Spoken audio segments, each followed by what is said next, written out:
ए छला भैया का हौ देख निकलल फौजी के बहिन। आहा, का रूप बा, का श्रृंगार बा। ई चेहरा देखी लें त लागेला पूर्णमासी के चांद बेकार बा। ए छुआ मत, नहीं तब बवाल हो जाई आ कहीं फटनी त राजीव गांधी वाला हाल हो जाई।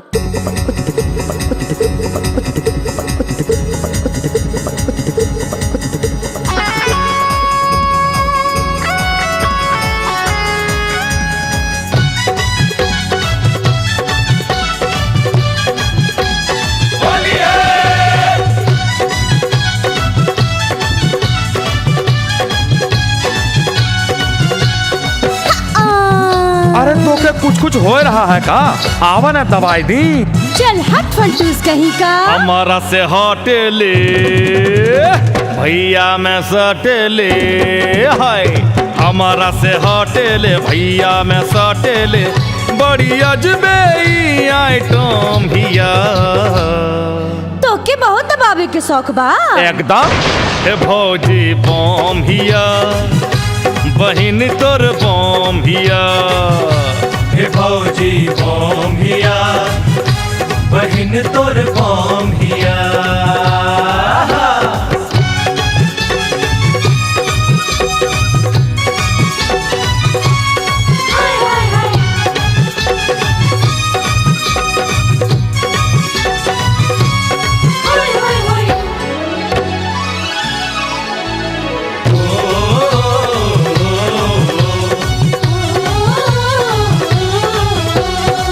होई अबरी चमके होली, रंगब इनकर घगरा आचोली।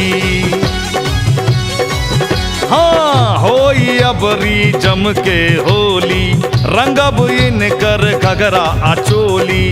धर के इनका बहिया में लाइब, धर के इनका बहिया में लाइब। बहिया में लेके हम रंगवा लगाइब।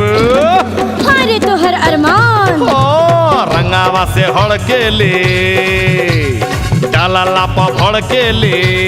हाय रंगावा से हड़ के ले, डाला लापा भड़ के ले। छू के देखनी तो बाप रे करोम हियो। हट हट हट बेहुदा कहीं का। हे भौजी बम हिया, ई आइटम बम हिया। हे भौजी बम हिया, हिया बहिन तोर बम हिया। अरे बाप रे बाप, एकदम ठीक कहता है भाई।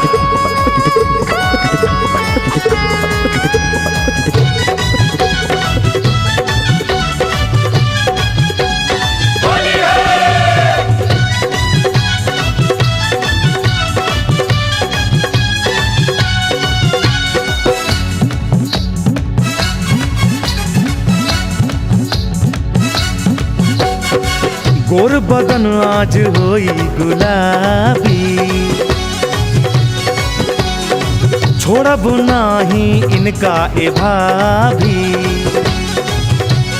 हाँ गोर बदन आज होई गुलाबी, छोड़ब नाही इनका ए भाभी। चाहे ई मारी चाहे दिगाली रे, चाहे ई मारी चाहे दिगाली। इनका बनाइब आपन घरवाले। सोचते रह जाइबा। बोला लापा बम के ले, छुआ लापा चम के ले। हाय बोला लापा बम के ले, छुआ लापा चम के ले। कोनो बिजली के तार से न कम हियो। हम बिजली नहीं है, बम है। हे भौजी बम हिया, बहिन तोर बम हिया। हे भौजी बम हिया, हिया बहिन तोर बम एकदम हिया। हमारा से हटे ले भैया में सटे ले रे। हमारा से हटे ले भैया में सटे ले।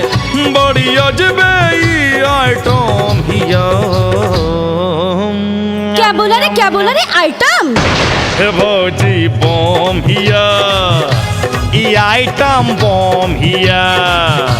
हे भौजी बम हिया, हिया आइटम बम अरे हिया भाई। हे भौजी बम हिया। अरे हम तो कहते हैं बहन क्या कहते तोर हो? बम कि जल्दी से इनकी शादी करवा दीजिए, हे नहीं तो? भौजी बम और नहीं तो हिया। कब ही फट जाएगी। हट साला।